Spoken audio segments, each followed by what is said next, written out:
নমস্কার, আপনারা দেখছেন মহিষাগ্নি টিভি বাংলা। বিশেষ বিশেষ খবর এই মুহূর্তে।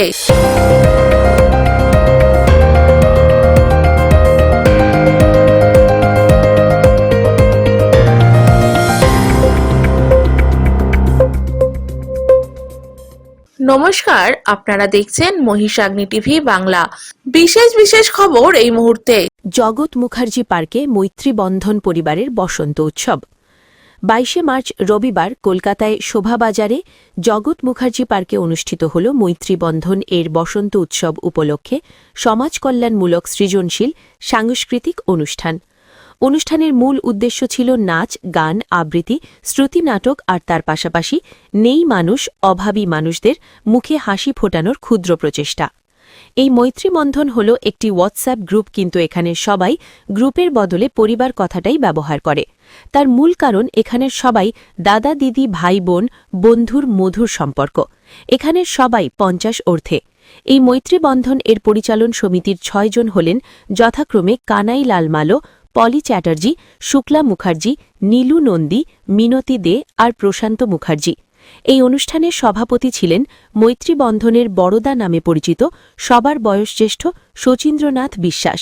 সহসভাপতি ছিলেন দেবাংশু তালুকদার। এই বসন্ত সমারোহে উপস্থিত ছিলেন, যার কথা না বললেই নয়, যিনি এদের সব রকমভাবে সহযোগিতা করেছেন, তিনি এই জগৎ মুখার্জি পার্ক এবং এই পার্কেরই অঙ্গ সবার জন্য লাইব্রেরি ও বাগান দেখাশোনা করেন, তাদেরই অন্যতম সত্য দলুই। এই দিন দিলীপ চন্দ্র, তারক দাস ও কল্যাণ চক্রবর্তী এই 3 জন শিল্পীকে সম্মাননা জানানো হয়। নিজস্ব সংবাদদাতা, কলকাতা। চলো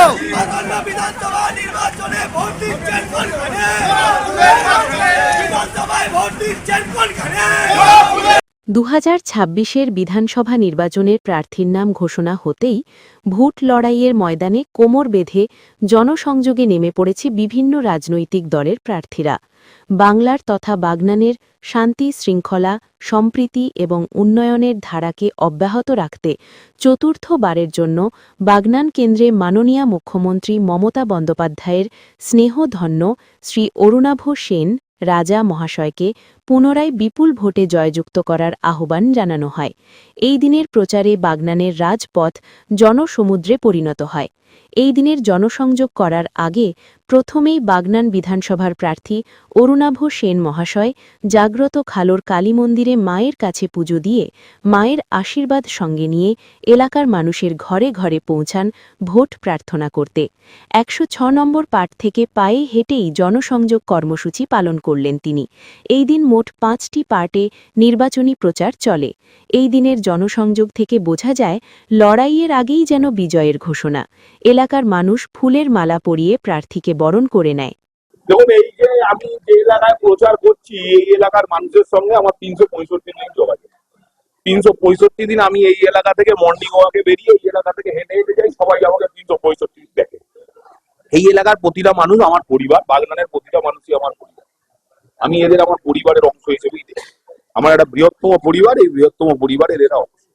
ফলে স্বাভাবিকভাবেই ঘরের ছেলে ঘরে এলে তাদের মধ্যে একটা উচ্ছ্বাস থাকবেই। সেই উচ্ছ্বাসটাই এদের মধ্যে পরিলক্ষিত হচ্ছে, আর অন্য কিছু না। আজকে আমরা খালোরের হাফ পাট করবো। প্রায় ধরুন 6টার মতো পাট আমাদের আজকে করার কথা। 6টা 7টা 7 আর 8টার মতো পাটের আমাদের আজকে করার। দেখুন, ইয়াং জেনারেশন তো আমাদের শক্তি, আমাদের দলেরও যেমন শক্তি, তেমনি ভাবে আমাদের সমাজের শক্তি। তাদের উপরই আগামী দিনের ভারতবর্ষ নির্ভর করছে, তাদের উপর দাঁড়িয়ে। এবং তাদের যে উচ্ছ্বাস, তাদের যে আনন্দ তাদের প্রার্থীকে নিয়ে, সেটা বরাবরের মতো এবারেও আছে। আমি আগেও বললাম, এটা আমার গ্রাম, এটা আমার এলাকা, এটা আমার পাড়া, এখানকার সবাই আমার পরিবারের একটা বৃহত্তর পরিবারের অংশ। ফলে এখানে শুধু ইয়ং নয়, ছেলে, বুড়ো, বৌদি, মাসিমা, কাকিমা, সবাই একটা উচ্ছ্বাস যে পাড়ার ছেলে পাড়ায় এসেছিল। তাদের প্রতি আমি কৃতজ্ঞ। আমার নেত্রী মমতা ব্যানার্জির প্রতি, আমাদের নেতা অভিষেক ব্যানার্জির প্রতি আমরা কৃতজ্ঞ যে চতুর্থবারের জন্য দল আমাকে আবার বেছে নিয়েছে, দলের দায়িত্বভার আমার কাঁধে দিয়েছে। আমি দলের একজন কর্মী। দল যখন দায়িত্ব দেয়, সেই দায়িত্বভারটা যখন কাঁধে পড়ে, তখন তার জন্য গর্বিত অনুভব করি। সেই গর্বটাই অনুভব হচ্ছে। দেখুন, SIR এ সেরকম ভাবে কোনো এফেক্ট পড়বে না। আমরা এটা আগে থেকেই জানতাম যে নির্বাচন কমিশনকে দিয়ে ভারতীয় জনতা পার্টি বা কেন্দ্রীয় সরকার এই খেলাটা খেলবে, ফলে আমরা আগে থেকেই প্রস্তুত ছিলাম। আর যে ভোটগুলো জুডিশিয়ালে আছে, আমাদের বিচার ব্যবস্থার প্রতি আস্থা আছে। আর জুডিশিয়াল ভোটে যেগুলো আছে সেগুলো হচ্ছে অ্যাডজুডিকশন, যেগুলো আছে সেগুলো সব তৃণমূলের ভোট, তার কোনো ব্যাপার নেই। তার কারণ নির্বাচন কমিশনের কাছে এরকম কোনো যন্ত্র নেই। নির্বাচন কমিশন বেছে বার করবে কারা তৃণমূলের ভোট, কারা কংগ্রেসের ভোট, কারা সিপিএম এর ভোট, তাহলে তো ভোট করার প্রয়োজনীয়তাই ছিল না। ফলে যারা অ্যাডজুডিকশনে আছে তারা প্রত্যেকে তৃণমূলের ভোট, এটাও যেরকম কথা নয়, তেমনি আমরা চাই যে আমাদের সুমহান ভারতবর্ষের গণতন্ত্রের ইতিহাস এবং ঐতিহ্য, আমাদের কাছে ভোট মানে একটা বড় উৎসব। যেরকম দুর্গা উৎসব, যেরকম ঈদ উৎসব, যেরকম বাঙালি নববর্ষের উৎসব, সেরকম দুর্গাপুজো মানে বাঙালির কাছে একটা উৎসব। আমরা চাই সেই উৎসবে সবাই সামিল হোক। যারা বৈধ ভোটার, একজন বৈধ ভোটার, সেটা আমার দলের হোক আর আমার দলের নাই হোক, তারা যেন কেউ একজন বৈধ ভোটারও বাদ না যায়, সবাই যেন এই উৎসবে সামিল হতে পারে। আসন্ন বিধানসভা নির্বাচনকে পাখির চোখ করে ভোট ময়দানে নেমেছে শাসক থেকে বিরোধী শিবির। নির্বাচনকে কেন্দ্র করে রাজ্য জুড়ে চলছে জনসংযোগ ও প্রচার কর্মসূচি। চণ্ডীপুর বিধানসভার এবারে তৃণমূল কংগ্রেস প্রার্থী উত্তম বারিক ভোটের টিকিট পেয়ে জোর কদমে প্রচার চালাচ্ছেন তিনি। ২১১ চণ্ডীপুর বিধানসভার বিভীষণপুর গ্রাম পঞ্চায়েতের নীলকণ্ঠপুর বুথে মুখ্যমন্ত্রী মমতা বন্দ্যোপাধ্যায়ের উন্নয়নের ডালি নিয়ে জনসাধারণের সঙ্গে জনসংযোগ করতে দেখা যায় প্রার্থী উত্তম বারিককে। কোথাও পায়ে হেঁটে, আবার কোথাও বাইকে নির্বাচনী প্রচারে ব্যস্ত তিনি আরও জানান, ৪ মে ফল ঘোষণায় দেখা যাবে তৃণমূল কংগ্রেস আগের বারের থেকেও বেশি মাত্রায় ভোটে জিতে চতুর্থবারের জন্য মুখ্যমন্ত্রী মমতা ব্যানার্জি সরকার গড়বেন।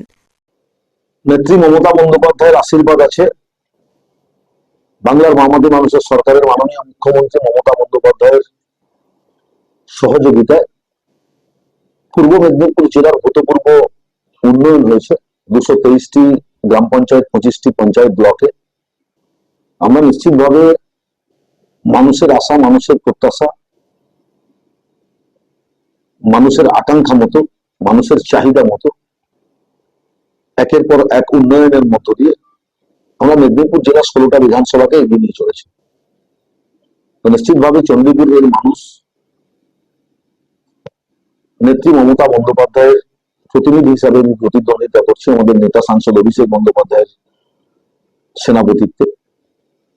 মানুষ নিশ্চিতভাবে আশীর্বাদ করবেন, তার কারণ সারা বাংলা জুড়ে মমতা বন্দ্যোপাধ্যায়ের প্রতি, অভিষেক বন্দ্যোপাধ্যায়ের প্রতি মানুষের আস্থা ভরসা রয়েছে।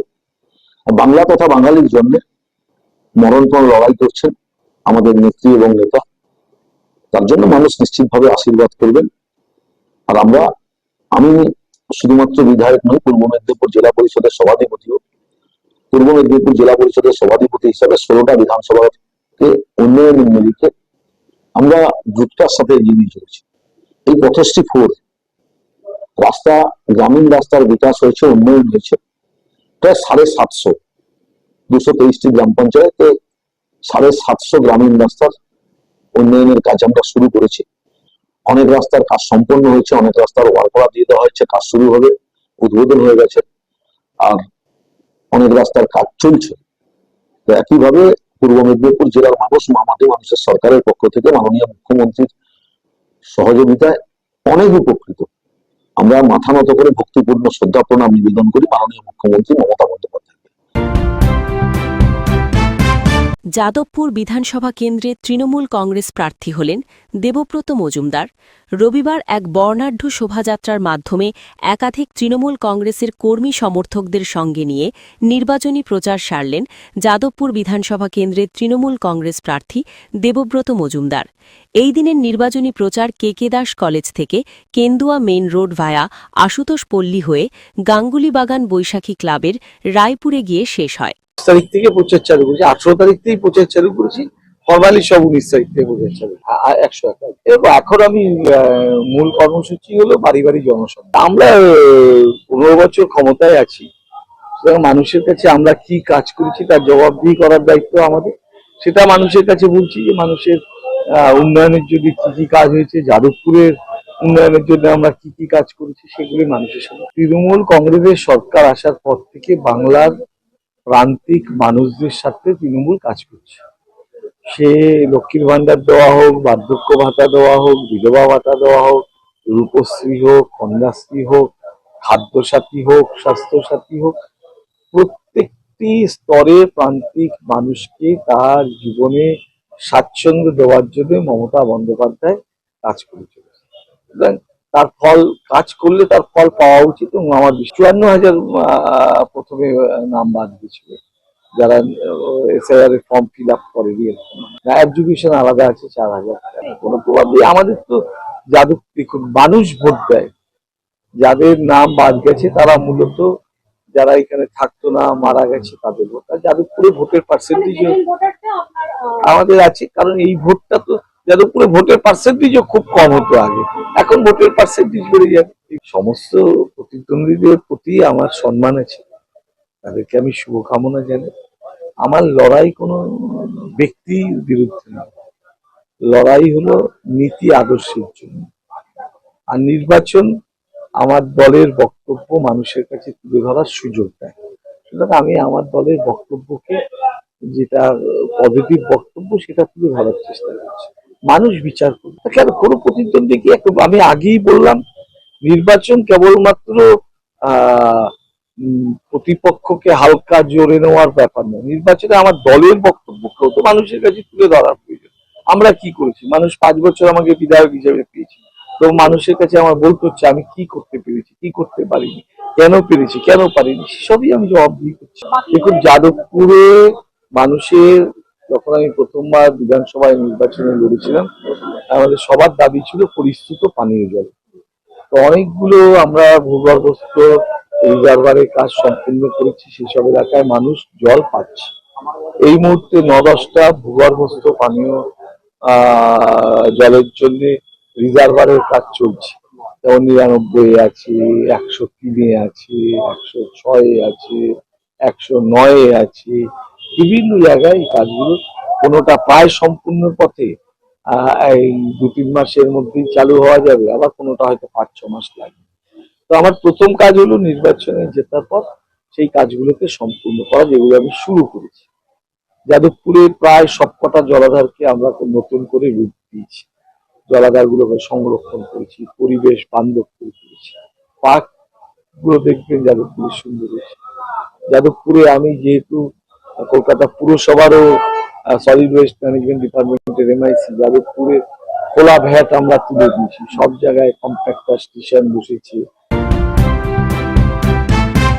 2026-এর বিধানসভার ভোট ঘোষণার পর থেকেই প্রতিটি রাজনৈতিক দলগুলি জোর কদমে ভোট প্রচার শুরু করে দিয়েছে গ্রাম থেকে শহর। রবিবার শহর সহ যুব তৃণমূল কংগ্রেস ও শহর তৃণমূল ছাত্র পরিষদের সভাপতি রতন বিশ্বাস ও রাহুল সিংহ রায়ের নেতৃত্বে এক সাংগঠনিক সভার আয়োজন করা হয়। এদিনে এই সভায় রতন বিশ্বাস ও রাহুল সিংহ রায় ছাড়াও উপস্থিত ছিলেন কালিয়াগঞ্জ শহর সভাপতি সুজিত সরকার। এদিনে এই সভাতে 17টি ওয়ার্ডের যুব তৃণমূল ও ছাত্র পরিষদের সংগঠন নিয়ে এই সভা করা হয়। এদিনে এই সভা থেকে নির্দেশ দেওয়া হয় 23শে এপ্রিল প্রথম দফায় নির্বাচন, তাই তৃণমূল কংগ্রেসের দলকে আরও শক্তিশালী করতে মাঠে নেমে কাজ করতে হবে, যাতে তাদের তৃণমূল কংগ্রেসের বিধানসভার প্রার্থী নিতাই বৈশ্যকে জয়ী করতে পারে, সেই লক্ষ্যে রেখে এই সাংগঠনিক সভার আয়োজন করা হয় শহর তৃণমূল কার্যালয়ে। দেখুন, 2026 বিধানসভার ভোট।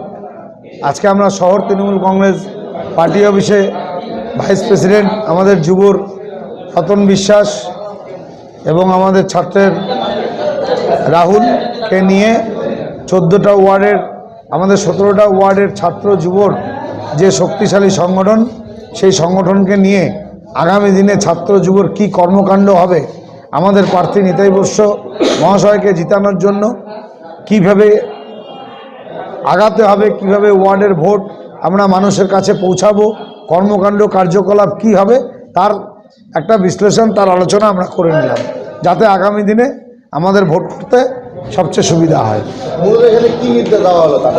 যুবদের নির্দেশ দেওয়া হলো যে মমতা বন্দ্যোপাধ্যায়ের যে যুগান্তকারী সিদ্ধান্ত, যুব সাথী প্রকল্পের যাদের ফর্ম দিয়েছে, কাদের বাড়িতে সে ফর্মগুলো কারা কারা করেছে, তাদের কাছে টাকা ঢুকেছে কিনা, কাদের ঢোকেনি, কী সমস্যা, সেগুলো গিয়ে যেমন দেখা এবং প্রতিটা বুথে তাদের কমিটি একদম কালকের মধ্যে তৈরি করে নিয়ে সমস্ত ওয়ার্ডের যত যুব ছাত্র আছে সব এক কাঁধে কাঁধ মিলিয়ে নামার নির্দেশ আমরা দিলাম 23শে এপ্রিল অবধি, যাতে আমরা কালিয়াগঞ্জের 17টা ওয়ার্ডের প্রত্যেকটা যুবক যুবতী ভাই বোনেরা তৃণমূল কংগ্রেসে ভোট দেয় কীভাবে তাদেরকে কিভাবে বলতে হবে সব কথা আজকে আমরা ওদেরকে বলে দিলাম।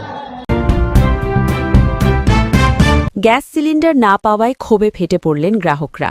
মঙ্গলবার দুপুরে মালদা শহরের মনস্কামনা রোড এলাকায় একটি গ্যাস ডেলিভারি দোকানের সামনে বিক্ষোভে সামিল হন বহু মানুষ। অভিযোগ, দীর্ঘদিন ধরে সাবসিডির টাকা ব্যাংকে জমা পড়ছে, কিন্তু সময়মতো গ্যাস সিলিন্ডার সরবরাহ করা হচ্ছে না। এদিন দোকান বন্ধ থাকায় আরও উত্তেজনা বাড়ে। ক্ষুব্ধ গ্রাহকরা রাস্তায় নেমে অবরোধ শুরু করেন এবং দ্রুত সিলিন্ডার দেওয়ার দাবি তোলেন। পরিস্থিতি নিয়ন্ত্রণে আনতে ঘটনাস্থলে পৌঁছায় ইংরেজবাজার থানার পুলিশ। পুলিশের হস্তক্ষেপে ধীরে ধীরে অবরোধ উঠে যায়, যদিও গ্রাহকদের ক্ষোভ কমেনি। উল্লেখ্য, আন্তর্জাতিক স্তরে যুদ্ধ পরিস্থিতির কারণে জ্বালানির সরবরাহে প্রভাব পড়েছে, যার জেরে বিভিন্ন জায়গায় সংকট তৈরি হয়েছে। তবে স্থানীয় স্তরে অনিয়ম ও কালোবাজারির অভিযোগে প্রশাসনের হস্তক্ষেপের দাবি জানান গ্রাহকরা। গ্যাস দিচ্ছে না, বুঝতে পারলেন? আমরা কদিন থেকে আসছি, আজকে 5 দিন হয়ে গেল ঘুরছি। এটা কোন গ্যাস? এটা এইচপি গ্যাস। এইচপি গ্যাস কি নাম? সবার গ্যাস আছে, ইন্ডিয়ান গ্যাস আছে, আমাদের গ্যাস আছে না। এটা কি নাম? উত্তরের নাম এইচপি গ্যাস। আচ্ছা, কি সমস্যা কি হয়েছে? সমস্যা এখন গ্যাস পাচ্ছি না, আমাদের বাড়িতে 200 টাকা কিলো করে গ্যাস ভরছি। এটা খুবই সমস্যা, আমাদের অত সম্ভব নয় যে গ্যাস কিনে ভরবে দিয়ে রান্না করবো। ঠিক আছে, আপনাকে গ্যাস বুক দেখাচ্ছে, ডেলিভারি দেখাচ্ছে, কিন্তু গ্যাস দিচ্ছে। অ্যাকাউন্টে টাকা ঢুকে যাচ্ছে? হ্যাঁ, সব হয়ে যাচ্ছে। কিন্তু এগুলো গ্যাস তো আমাদের লাগবে। গ্যাসের সমস্যা এটাই যে আমরা বুক করছি, ডেলিভারি মেসেজ ঢুকে যাচ্ছে, অথচ আমাদের গ্যাস সার্ভিস দিচ্ছে না, বাড়িতে পৌঁছে দিচ্ছে না।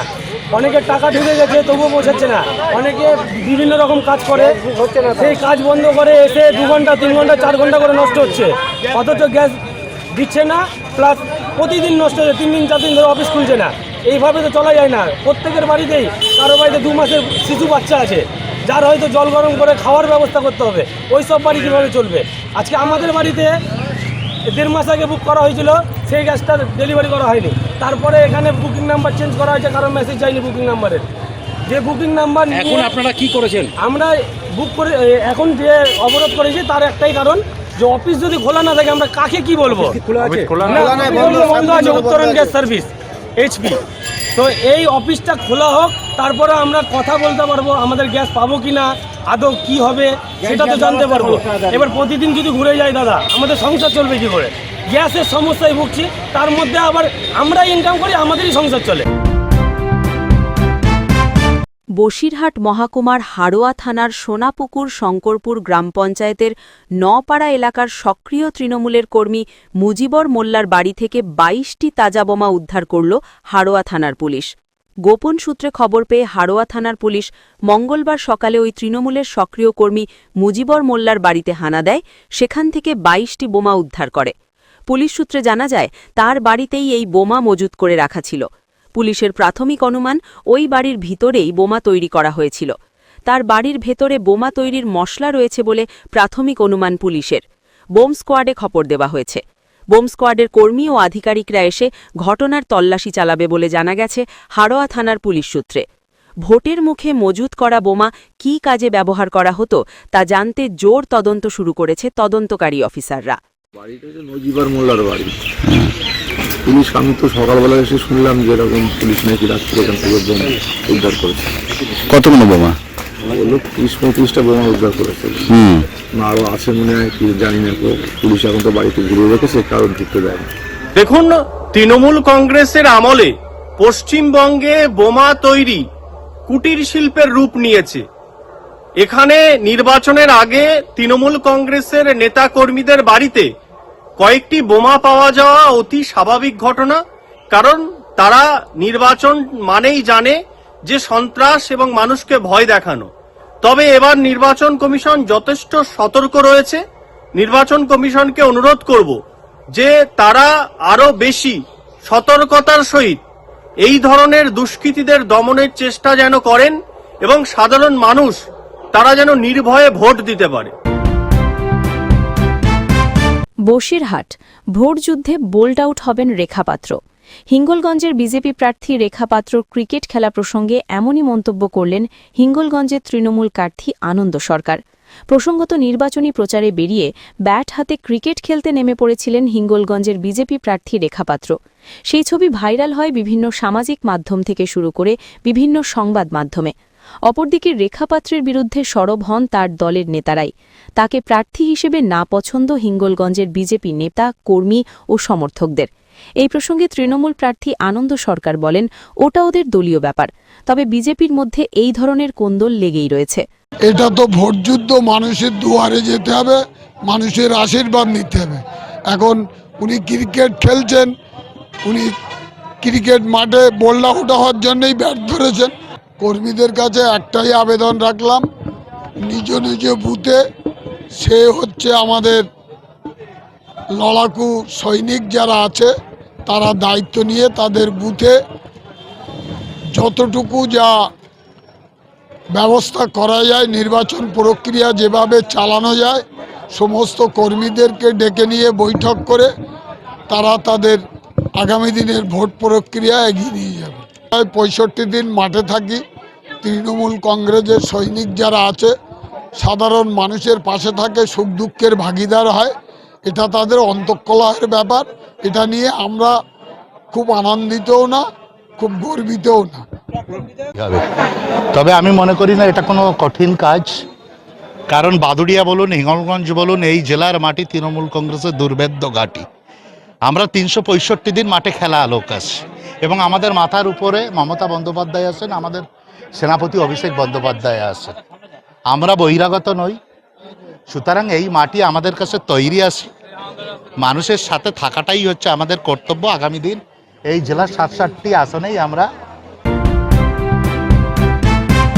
সন্দেশখালী 1 নম্বর ব্লকের অন্তর্গত পুটিমারি ফেরিঘাট সংলগ্ন এলাকার বিজেপি কর্মী নিরঞ্জন মণ্ডলের দোকানে আগুন লাগিয়ে দেওয়ার অভিযোগ ওঠে তৃণমূলের বিরুদ্ধে। গভীর রাতে এই বিজেপি কর্মীর দোকানে আগুন লাগিয়ে দেওয়ার পর পুরো দোকানটি পুড়ে ছাই হয়ে যায়। ঘটনার পর ব্যাপক চাঞ্চল্য ছড়ায় এলাকায়। এই নিরঞ্জন মণ্ডলের বাড়িতে গত 2021 সালে বিধানসভা নির্বাচনের সময় ব্যাপক পরিমাণে ভাঙচুর চালিয়েছিল তৃণমূলের কর্মীরা। আবার 2026 সালে বিধানসভা নির্বাচনের আগে এবার তার দোকানে আগুন লাগিয়ে দেওয়ার অভিযোগ উঠেছে তৃণমূলের বিরুদ্ধে। এই ঘটনার পর সন্দেশখালীর বিজেপি প্রার্থী সনৎ সর্দার ওই বিজেপি কর্মী নিরঞ্জন মণ্ডলের সঙ্গে কথা বলার পাশাপাশি তার পুড়ে যাওয়া দোকান পরিদর্শন করেন। তার পাশে থাকার আশ্বাস দেওয়ার পাশাপাশি সাহায্য সহযোগিতার হাত বাড়িয়ে দেন প্রার্থী সনৎ মণ্ডল। এখানে আমি সংবাদ পেলাম, আমার মণ্ডল প্রেসিডেন্ট উনি জানালেন যে আমাদের এখানে শক্তি কেন্দ্র প্রমুখ নিরঞ্জন মণ্ডল শুধু বিজেপি করার অপরাধে তার এই দোকানটা আপনি দেখতেই পাচ্ছেন কিভাবে পুড়িয়ে দিয়েছে। তো একটা মানুষকে এরা মানুষের পাশে থাকতে পারেনি, এদের উন্নয়নের জোয়ার নাকি ভেসে যাচ্ছে, তা আমি তো দেখতেই পাচ্ছি না সেই উন্নয়নের জোয়ার। এরা মানুষকে গৃহহারা করে দিচ্ছে। তাই সেটাকে দেখতে এসেছি, প্রশাসনিকে যাব, সেখানে যদি তিনি ব্যবস্থা না নেন আমরা ব্যবস্থা নেব। এর আগে 2021-এর নির্বাচনের পর ভোট গণনার পরেই আমাদের এই দোকান, আমার বাড়ি ঘর ভাঙচুর হয়েছে। আমার নয়, আমার সঙ্গে আরও অনেক কর্মীদের ঘর বাড়ি ভাঙচুর হয়েছে এবং আমার এই দোকানটাকে ভেঙে নদীতে ফেলে দেওয়া হয়েছিল, তারপর রিপেয়ার করে আবার পুনরায় সেইভাবে চলছিল। তো এমনিভাবেই আমাদের উপরে এইভাবে অন্যায় অত্যাচার হতেই চলেছে। কতটা আতঙ্ক আছে তোমরা? আমরা খুবই আতঙ্কে আছি, আমরা প্রাণ সংশয়ে আছি। আমাদের যে সমস্ত কর্মীরা সবাই এই সংশয়ের ভিতরে আছে। শ্যামপুকুর বিধানসভা কেন্দ্রে সর্বভারতীয় তৃণমূল কংগ্রেস প্রার্থী তথা মুখ্যমন্ত্রী মমতা বন্দ্যোপাধ্যায়ের স্নেহধন্যা মন্ত্রী ড শশী পাজা, কলকাতার 9 নম্বর ওয়ার্ডের পৌর মাতা মিতালি সাহার উদ্যোগে এই দিনের নির্বাচনী প্রচারে পায়ে পা মেলায় তৃণমূল কংগ্রেসের কর্মী সমর্থক সহ অগণিত মানুষ।